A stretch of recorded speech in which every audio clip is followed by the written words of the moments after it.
Assalamu alaikum. Hi, hello to everybody in Oslo and MiRA. Thank you for asking me to contribute towards your conference this year, even though it's online. I would have loved to have been there with you all, but I wish you well, as always, with all your efforts and endeavours that you do. I've been asked to say something today about your theme, which is about different voices, common struggle. From my personal experiences as being part of a Muslim women's organisation based in London, An-Nisa Society.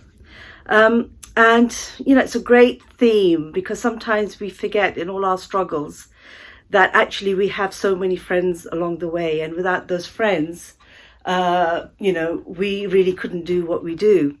And when we first set up, if I just put a context for you for the work that we did, we were second generation British Muslims from different cultural backgrounds. Some were new Muslims, and we were growing up in London in a very diverse multicultural context. And we found that there was nothing that reflected our experience. We were being excluded, and that actually we had a faith identity which was not being recognized and understood and how that operated.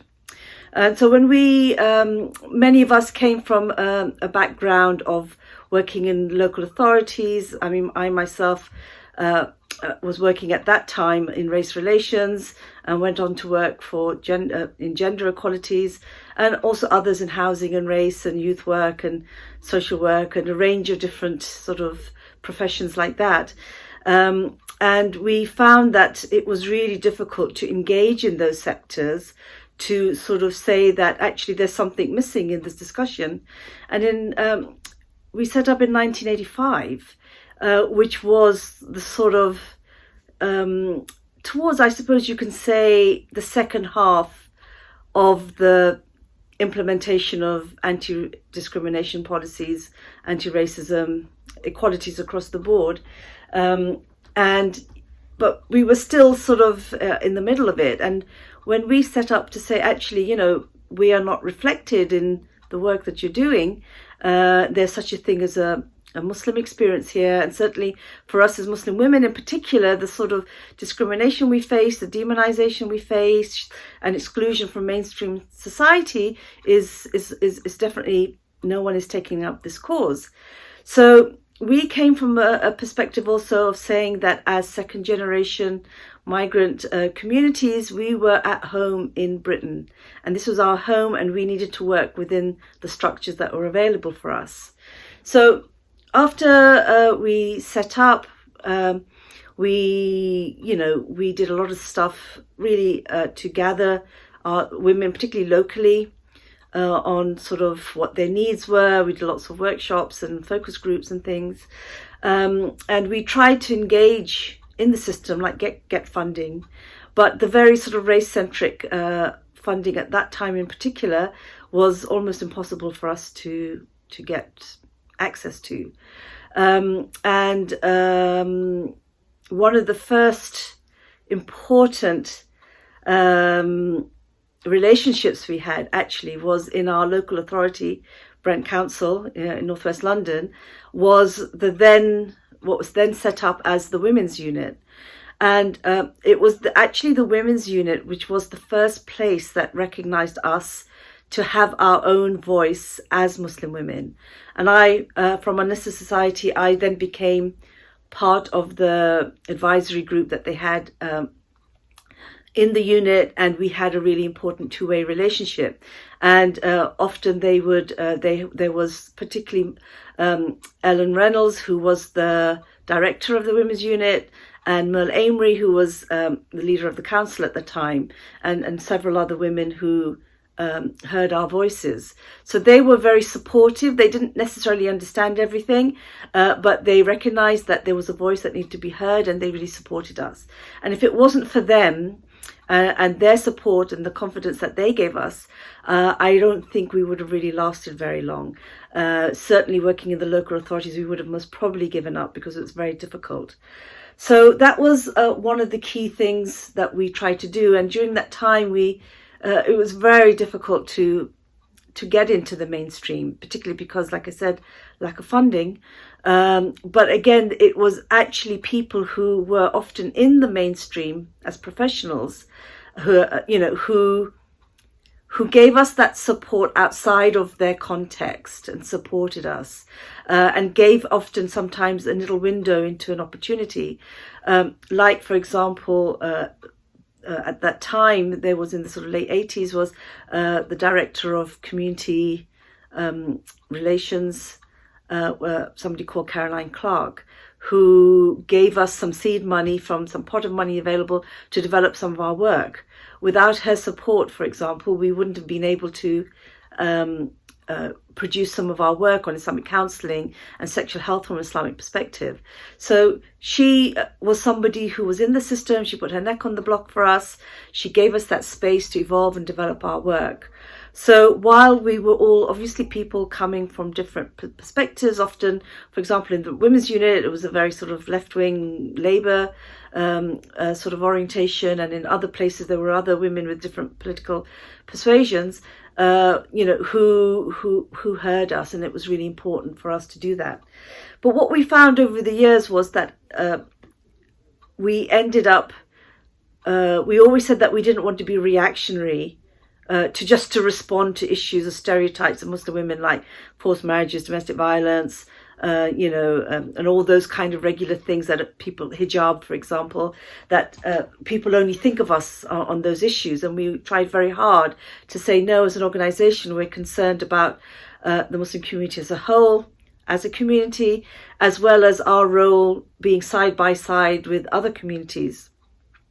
But that was still, again, very difficult to do in the mainstream. But we did that outside of the mainstream.